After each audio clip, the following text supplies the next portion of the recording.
So I got my hands on this really beautiful comic book from Barbara over at Fanbase Press last night called Quince about a quinceañera celebration for a 15-year-old girl, and that she finds out that she's actually really a superhero.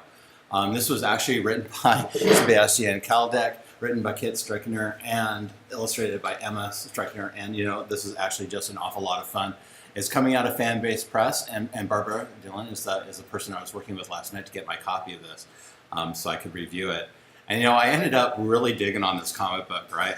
I mean, I've run into a lot of really interesting comic books that take a look from a cultural perspective, and sometimes they're really hard to reach. But this one, boom, it's right in there, right? It's right in there, so that it's mass popular. This is a really beautiful book in a lot of ways, in that this young girl, Quince, finds out that she, on her 15th birthday, finds out that she gets superpowers, and she learns to fly, and she's not as fast at dodging bullets, and a lot of the other things that kind of go along with that whole process. But if you remember being 15, you remember how awkward it was. Now imagine yourself being able to fly, imagine yourself being able to explode things with your hands, imagine that you can do all these things, and then imagine wanting to go on a date. So again, really cute. A lot of premises trying to balance that quinceañera 15 bar mitzvah birthday party celebration coming of age in the Latinx culture, and then finding out you have all these wonderful superpowers, but you only have them for that 15th year. You lose them all when you turn 16. And from what I'm understanding from this story, it looks like this superpower kind of skips generations. So grandma's got it, but mom doesn't, but the 15-year-old daughter does.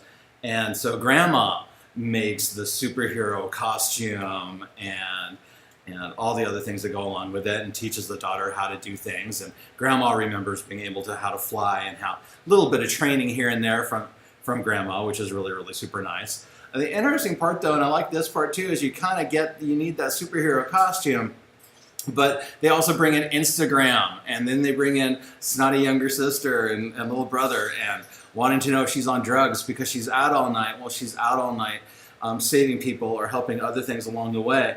And then mom and dad are like, why are you coming in at 1 o'clock in the morning? What is going on here?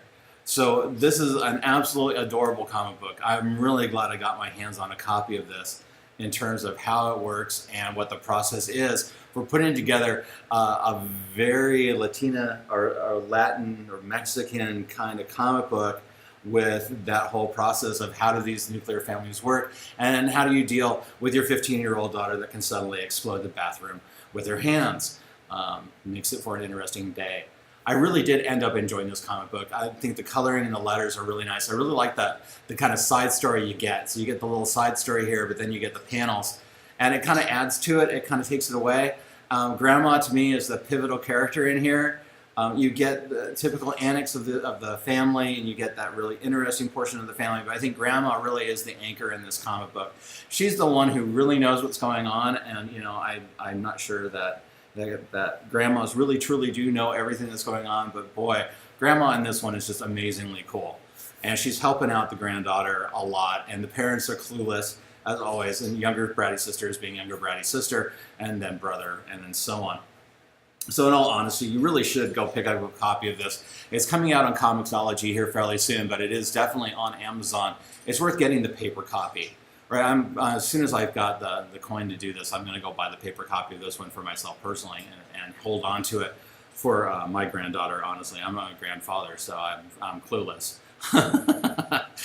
But definitely, grandmas know all. And when you're a 15-year-old and you have all the awkward 15-year-old things going on, and there you are, you turned into a superhero, but you only have it for a limited amount of time. Really beautiful construct. I just ended up falling in love with this thing last night. I spent way too long reading it and rereading it because I really wanted all the little details. There's so much little detail in here. It's easy to miss, so it's definitely worth a couple, 2 or 3 rereads. If you want to read it on Comixology. Again, it should be coming out here fairly soon, in the next week or two. And I'll put a link up to Comixology in my description here on YouTube. But overall, I'm rating this one 5 of 5 stars. This is one of the coolest comic books I've read in a long time. And this is why we do independent comic books, just because they do end up covering things that are way beyond Batman. Right? Batman I don't know if he was 15 running around in a costume that grandma built. Well, So there it is. No family, big family. What happens when a member of your family has superhero powers? Again, good times.